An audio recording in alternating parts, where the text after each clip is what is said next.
Market में सब्जियों की मांग में बड़ी गिरावट देखी जा रही है। व्यापारियों के मुताबिक ईरान अमेरिका तनाव और देश में ईंधन व गैस की कमी के कारण होटल व्यापारियों ने सब्जियों की खरीद कम कर दी है।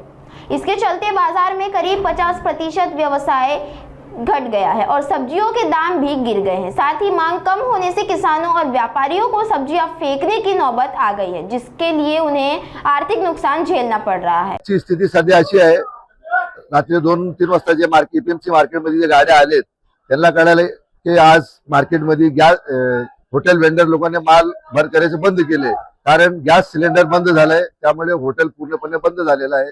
त्यामुळे इथले हॉटेल वेंडरचे माल भरत होते ते माल उचलायचे बंद झाले। त्यामुळे पूर्ण माल मार्केटमध्ये एपीएमसी मार्केटमध्ये पडलाय। त्याचा बाजार 50% ते 60% घसरलेला आहे। भाज्याच्या तरकाऱ्याचा बाजार 50 रुपये 60 रुपये किलो होती, ती आज 20 रुपये 25 रुपये किलो वरती आले।